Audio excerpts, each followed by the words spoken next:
meu coração e minha mente veio uma vontade muito grande de falar de um tema. Na verdade, são dois temas, mas eu construí um tema com esses dois temas. Eu nem sei ao certo qual é o tema que eu dou a esse tema, mas é mais ou menos assim. Nós vamos falar de duas palavrinhas, dois comportamentos, são duas atitudes que, inclusive, envolvem as nossas emoções, são atitudes emocionais, são atitudes vivenciais também. Então, para isso, eu queria que os irmãos abrissem a sua Bíblia, cada um abrisse a sua Bíblia, no Salmo 51.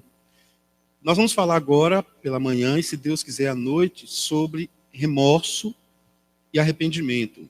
Ou, pedagogicamente falando, arrependimento e remorso. Qual é a diferença dessas duas decisões, atitudes e sentimentos? Qual é a diferença clássica, básica? O que é o remorso? O que é o arrependimento? Não é? Então, agora pela manhã, a minha intenção é criar um lastro bíblico. Não sei se você vai me entender. À noite, eu vou poder expandir um pouco mais, exemplificando e trazendo conceitos práticos a partir do texto sagrado. Agora pela manhã, a minha intenção é criar um lastro bíblico.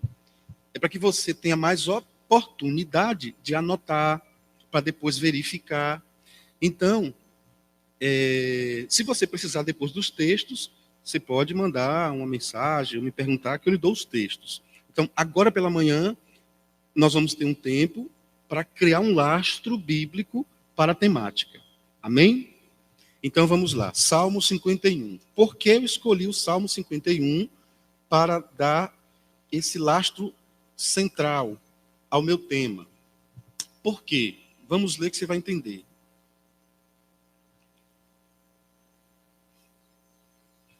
O Salmo 51, teológico e historicamente falando, é um salmo atribuído a Davi. Este salmo é atribuído a Davi no momento que está registrado, e nós vamos ler já já, no segundo livro do profeta Samuel. Esse texto que ora vamos ler, ele é fruto, reflexo do acontecimento de segundo livro, do profeta Samuel, capítulo 11, 12. Então é mais ou menos assim. Aconteceu a narrativa desse fato, historicamente, registrado lá no segundo livro do profeta Samuel.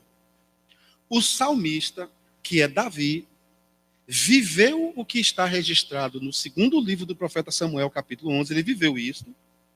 E essa sua vivência, e essa sua experiência, e não foi apenas aquilo que ele soube. Esse texto do Salmo 51 é fruto do que o salmista viveu. Então, quando eu sei algo, é muito importante. Mas quando eu vivo algo, isso gera uma força impulsionadora dentro de mim. Então, o salmista, ele está falando do que ele sabe e ele vai falar do que ele viveu. Por isso, nós vamos, em alguns momentos, entrar nessa história e, como personagens coadjuvantes, nós vamos perceber a periferia, a nossa visão periférica, nós vamos perceber que nós estamos à margem e Davi vivendo a situação.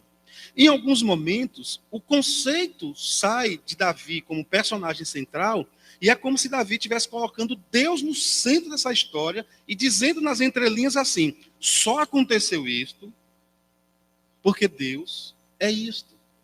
Só aconteceu isso porque Deus faz isso. Então, vamos lá. Salmo 51, você deixa a sua Bíblia aberta, nós vamos usar a projeção. Eu vou ler o primeiro versículo, os irmãos vão ler o segundo e vamos até, se Deus quiser, o 19, que diz assim: compadece-te de mim, ó Deus, segundo a sua benignidade e segundo a multidão das tuas misericórdias, apaga as minhas transgressões. Os irmãos agora.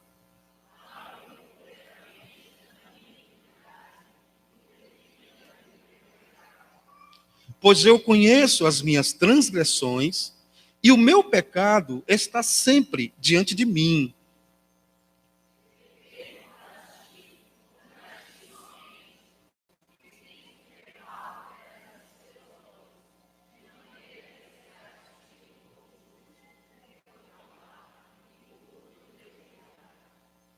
Eu nasci na iniquidade e em pecado me concebeu minha mãe.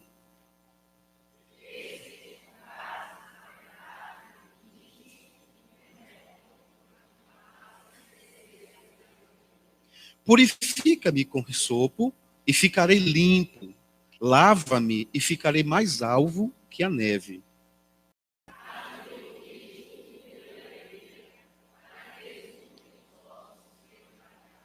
Esconde o rosto dos meus pecados e apaga todas as minhas iniquidades.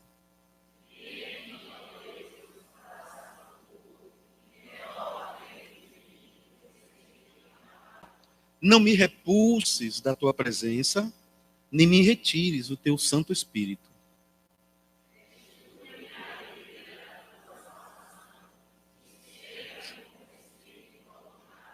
Então, ensinarei aos transgressores os teus caminhos, e os pecadores se converterão a ti.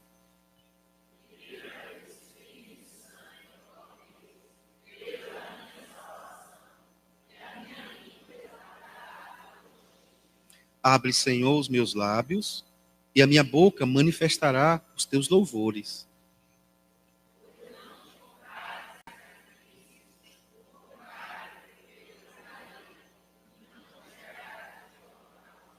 Sacrifícios agradáveis a Deus são o espírito quebrantado, coração compungido e contrito, porque Deus não desprezará.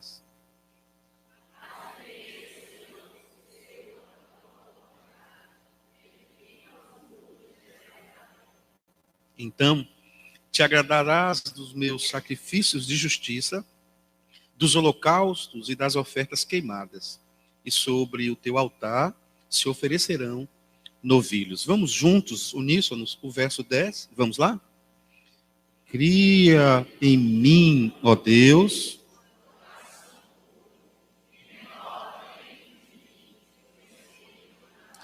agora nós vamos falar mais forte um pouquinho para que os irmãos da internet possam acompanhar. Vamos juntos?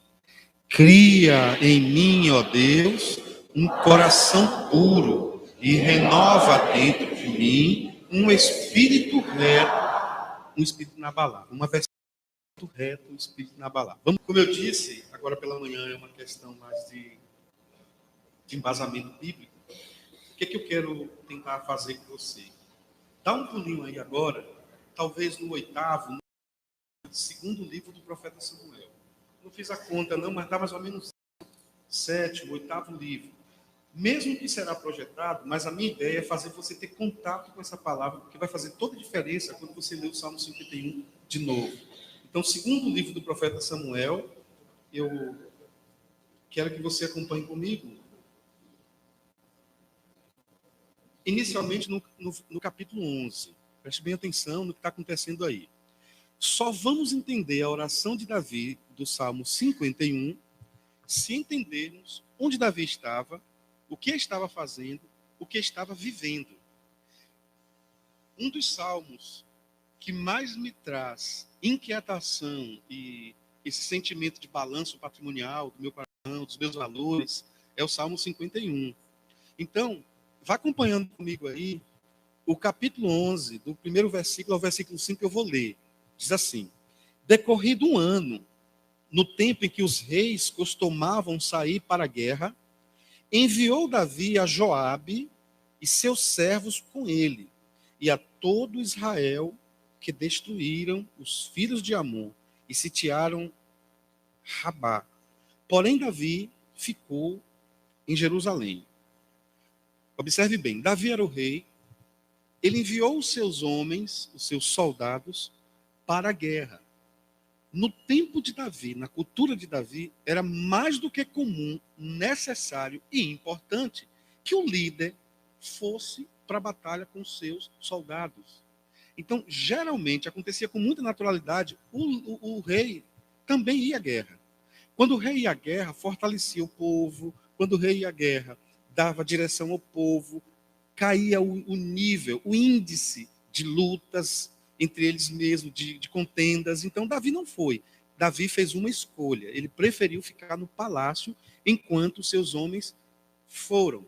Entre esses homens, alguns daqueles amigos mais íntimos, os especiais de Davi, também foram. Vamos lá. Verso 2. Uma tarde, levantou-se Davi do seu leito e andava passeando no terraço da casa real.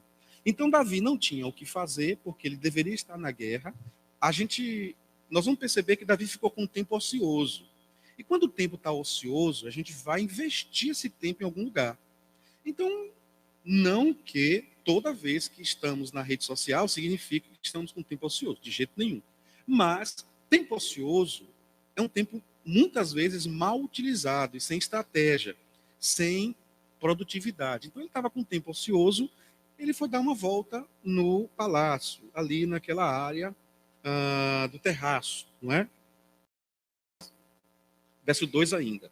No seu passeio, Davi viu uma mulher que estava tomando banho e era ela muito formosa. Então, quando Davi estava passeando naquele palácio, você sabe, né? O ser humano é curiosidade por natureza. Nós somos curiosos, né? E aí você olha e diz assim: será que vai chover? Por que essa curiosidade, né? Tu não lava roupa. Quem seca a roupa não é você, não é não? Tá lá, tem uma pessoa para fazer tudo isso. Vai chover, por que essa preocupação? Seu cabelo é pente quente e apia, mas você entra no carro, nem molha o cabelo.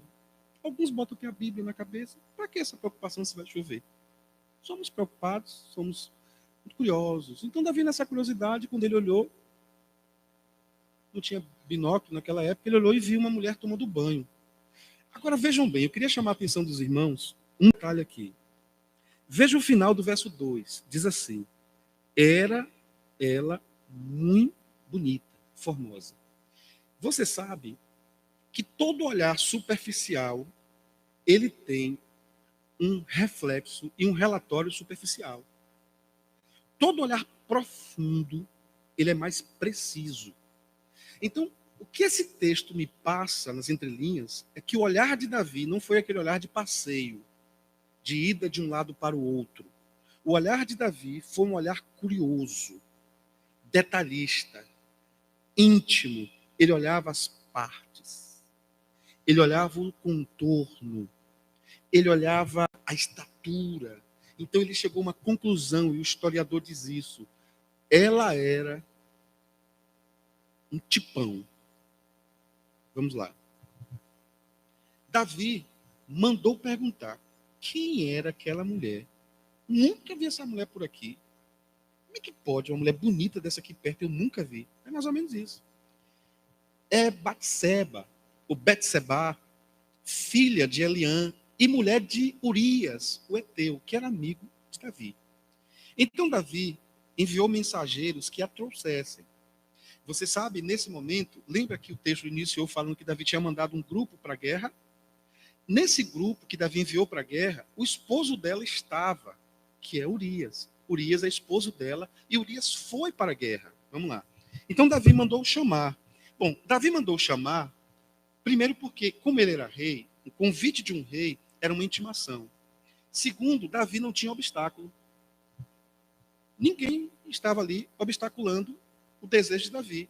E a primeira coisa que eu queria passar para os irmãos é isso. A gente precisa ter muito cuidado quando nós derrubamos os obstáculos. Porque alguns obstáculos, eles são, para a mente que quer pecar, eles são ainda uma proteção. Mas se você derrubar os obstáculos, o desejo, a vontade, perceba bem, o desejo e a vontade se torna mais feroz. Então você vai com mais veemência, porque acabaram-se os obstáculos. Davi não tinha obstáculo, o marido estava fora, então Davi, chame-a. Foram lá, chamaram ela. Então, ela veio e ele se deitou com ela. Tendo-se ela purificado da imundícia, voltou para a sua casa. Observem bem. Quando lemos o texto dessa forma, fica parecendo que foi assim. Ela chegou, Davi disse, deite ali, vamos ter relação e pronto. Você sabe que não foi assim. Davi precisou dizer para ela que ele era rei. Davi precisou convencê-la de que ele podia, porque afinal de contas, ele era rei. Sabe uma coisa que o pecado faz conosco? O pecado muitas vezes nos coloca numa posição real. Eu posso. Ninguém vai ficar sabendo. Eu posso. Porque eu tenho dinheiro para pagar o motel. Eu posso. Porque ninguém vai saber que eu estou falando mal dessa pessoa. Eu posso. Porque o SPC e o Serasa não mandam carta para ninguém. Eu posso. Porque o pastor não está vendo meu namoro. Então, é assim que acontece. Nos sentimos reais. Parte da corte realeza. Então, ele deitou com ela e ela passou pela sua cerimônia de purificação, que era muito comum. Nós já falamos muito aqui da construção do sacerdócio. O sacerdócio ele ficava responsável de apresentar o pecado das pessoas para Deus. Então, provavelmente, ela fez esse ritual e saiu daquele lugar com aquela sensação de imundícia aliviada. Então, ela saiu. A isso, eu hoje, contextualmente, eu chamo de racionalização do pecado.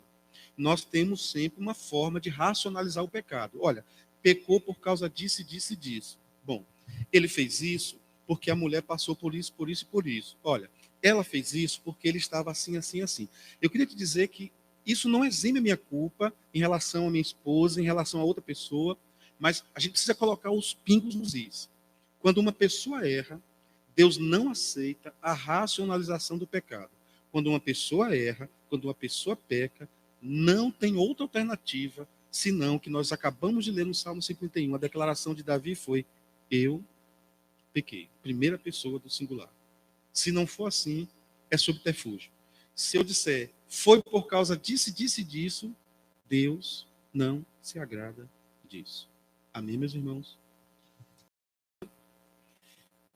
A mulher concebeu a Davi: estou grávida. Agora tem uma situação interessante, por quê? Porque ela se purificou e o caso aparentemente estava resolvido. Davi no palácio, ela no campo. Ninguém sabe que ele transou com ela, ninguém sabe que houve uma relação. E aí ela volta para a vida dela. O problema é que aparentemente não tinha pecado porque não tinha consequência visível do pecado. Mas aparece agora uma consequência visível do pecado. E a consequência visível do pecado, para a nossa mente, potencializa o pecado. Para Deus, não. Para Deus, mesmo que não tivesse a criança, o pecado era pecado. A criança não tem nada a ver com o pecado. A criança nós podemos chamar de consequência do pecado, mas o pecado, Deus não chama de outra coisa, senão de pecado, de desobediência, e só voltamos pós-pecado para a presença de Deus se houver uma palavra chamada arrependimento. Amém, meus irmãos? Deixa eu só fazer uma pergunta clássica. Os irmãos estão entendendo até aqui? Ok. Vamos agora do verso 6 em diante. O verso 6 em diante, que eu não vou ler todo, eu só vou mostrar aos irmãos o seguinte. Então Davi enviou mensageiros a Joabe, dizendo: manda-me Urias o heteu. Joabe enviou Urias a Davi. Então Davi mandou uma carta para Joabe.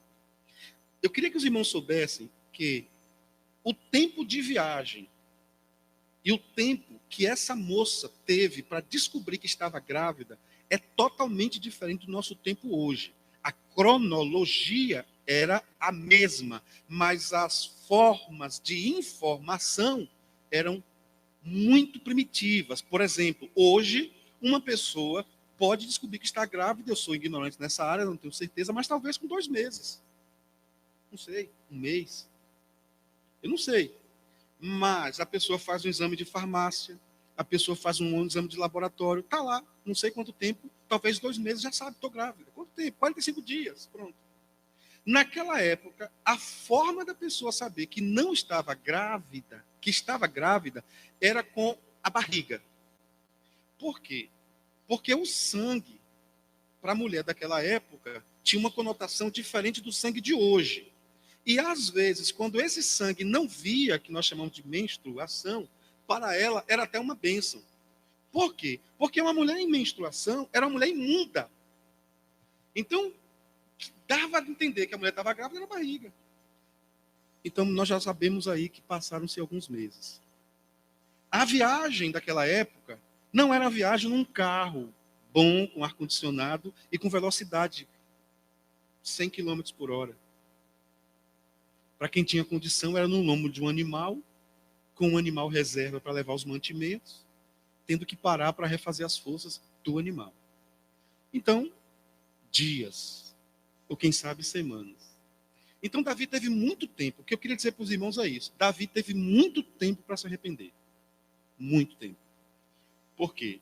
A mulher deu a notícia, ele pensou o que fazer, ele mandou um recado para Urias. Quando esse recado chegou lá, Urias teve de fazer um remanejamento na tropa e, Joabe teve de fazer um remanejamento na tropa e o retorno de Urias. Quando chega lá, Davi dá a Urias, Urias, eu quero te dar um tempo para você deitar com a sua esposa e tal e tal. Eles geralmente deitavam à noite, não tinha relação afetiva durante o dia, muito escuro, nem todo lugar tinha fifó, candeeiro, não tinha.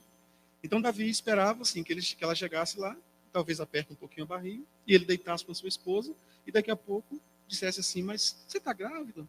Estou grávida, foi mais ou menos na semana que você viajou. Aí Urias, ele fez uma decisão, ele disse, eu não acho justo eu ir para minha casa, tomar a sopa da minha esposa, é só uma ideia, curtir a minha casa, enquanto os meus amigos estão lá na batalha. Foi o que Urias fez. Urias deitou à porta do palácio e ficou deitado à porta do palácio. Ele rejeitou as benesses do rei.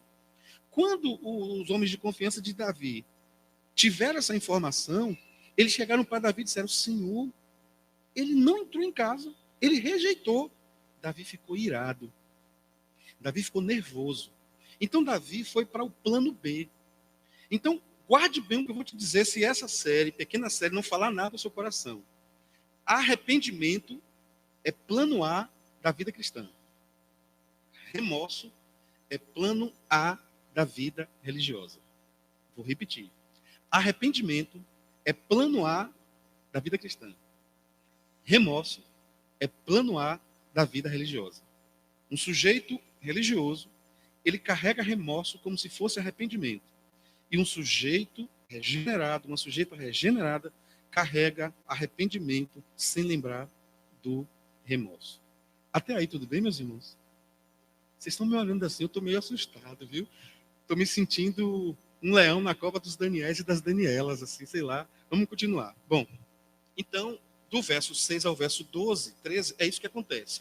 Então, Davi resolve o plano B. Ele manda Urias para lá e manda uma carta dizendo o seguinte, olha, coloca ele na linha de frente. Olha o que diz o verso 14 aí. Eu não vou adiantar muito, já já a gente para, tá bom? Olha o que diz o verso 14 do capítulo 11. Pela manhã, Davi escreveu uma carta a Joabe e lhe mandou na mão de Urias. Escreveu na carta dizendo, ponde Urias na frente da maior força da guerra e deixai-o sozinho para que seja ferido e morra. Nesse momento agora, eu queria lembrar para os irmãos o seguinte, todo pecado, olhem para mim, meus irmãos, todo pecado tem um cúmplice. Todo pecado tem um sócio. Você pode usar no feminino, uma cúmplice, uma sócia. Por quê? Davi escreveu a carta, e olha aí, quando Davi escreveu a carta, que enviou a carta para Joabe, de novo, Joabe poderia fazer o quê?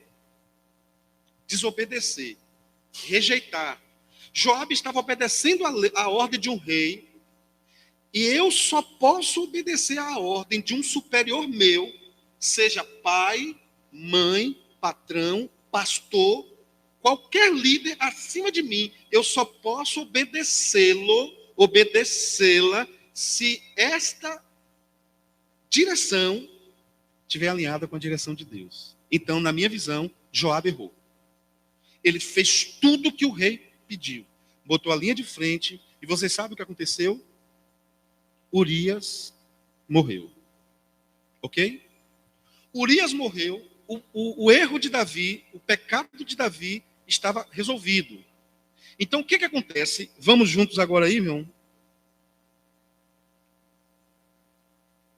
Vamos no verso do capítulo 12. Eu queria que você lesse todo em casa. O Senhor enviou Natã a Davi.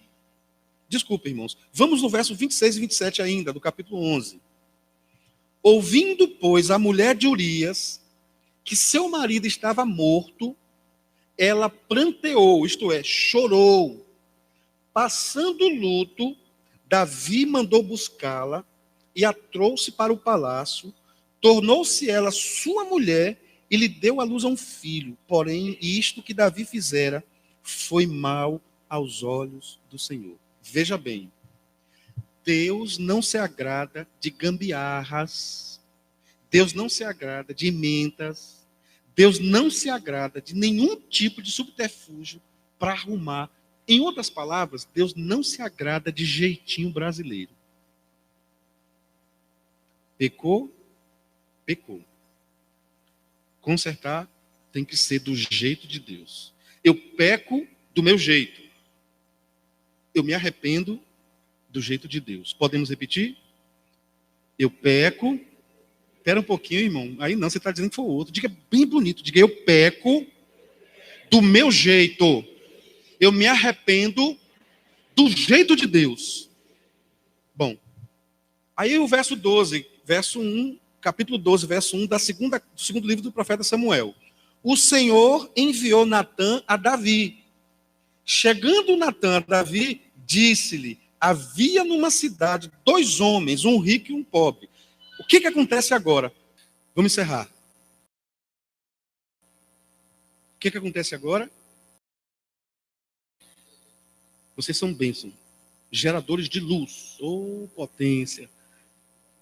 Repare, irmãos, Davi casou-se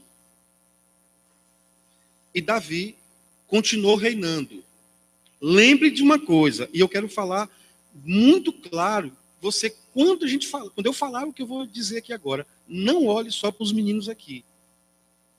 Davi era um adorador, mais do que ser alguém ligado à música, Davi era um adorador. É por isso que nós temos trabalhado aqui na igreja, para que os meus irmãos não pensem que servir a Deus é só estar na música. Porque Deus não quer músico, Deus quer adorador. Então Davi era um adorador também na área de música, e ele construía música. O culto funcionava com Davi cantando em alguns momentos. Então o inário de Israel eram os salmos construídos por Davi. Então Davi, ele continuava reinando. Ele continuava fazendo tudo, mas observem bem, os bastidores da vida de Davi eram bastidores de pecado. Então, ele continuava pregando, ele continuava cantando, ele continuava tocando, professor de escola bíblica, homem na igreja, mulher na igreja, mas os bastidores de Davi eram de pecado. Então, ele continuava socialmente um homem íntegro. Os bastidores da alma, do coração de Davi, um pecador. Então, foi o que Deus fez. Deus não olha a estatura, Deus não olha a aparência, Deus não vê como o homem vê. Deus mandou o profeta Natã à casa de Davi, ao palácio de Davi. Quero lembrar para os irmãos, quem pagava, entre aspas, o salário do profeta era o palácio. Então, veja que situação difícil para Samuel. Deus chama Samuel e diz, Samuel, vá lá e diga a Davi. A situação de Samuel era muito difícil, por quê? E se Davi corta o salário dele? Mas ele obedeceu a Deus, porque melhor obedecer a Deus do que obedecer aos homens. Então ele vai, só que ele foi muito sábio. Ele disse, Senhor Davi, rei Davi, o senhor, quero lhe contar uma história. Tem 2 homens, um rico e um pobre. O homem rico, aqui eu estou lendo o verso 2 agora do capítulo 12. O rico, ovelhas e gado em grande número, mas o pobre não tinha coisa nenhuma, senão uma cordeirinha. Então ele conta a história para Davi, que um homem rico tinha muitos gados e ovelhas. O pobre tinha uma cordeirinha só. O que é que acontece, meus irmãos? Ele, na sequência, ele diz o seguinte, o rico pegou a cordeira do pobre porque chegou um amigo. Ele tinha muitos animais, mas ele matou a única ovelha do pobre. Vamos acompanhar o texto? Verso 5. Então o furor de Davi se acendeu, quando ele ouviu essa história, o furor de Davi se acendeu contra aquele homem e disse a Natã, tão certo como vive o Senhor, o homem que fez isso deve ser morto. Quando um rei falava alguma coisa, tinha que se cumprir. Se o rei disse, peça-me o que você quiser, e a mulher pediu a cabeça do profeta, ele tinha que mandar arrancar a cabeça do profeta, a cabeça de João Batista, mesmo que ele gostasse de João Batista. Então, como Davi disse que esse homem tem que ser morto, Davi tinha que morrer ali. No máximo, com 40 dias, ele tinha que morrer. Então, o que acontece? E Davi diz mais no verso 6, e pela cordeirinha restituirá 4 vezes. Então, Davi diz, tem que morrer e pagar 4 vezes mais. Bom, eu vou encerrar minha fala para a noite a gente continuar. Vocês estão entendendo o que é que diz o Salmo 51? O Salmo 51 diz o seguinte: quando Davi falou isso, o profeta disse assim, Davi, verso 7. Bota na tela, por favor, o verso 7, para lermos juntos, que eu estou encerrando. Olha o que diz o verso 7.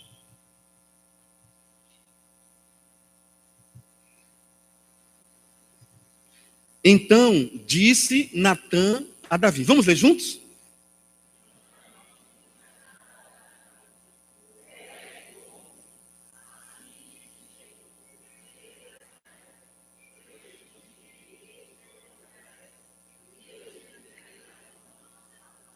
Deite a casa de teu senhor e as mulheres de teu senhor em teus braços. E também te dei a casa de Israel e de Judá.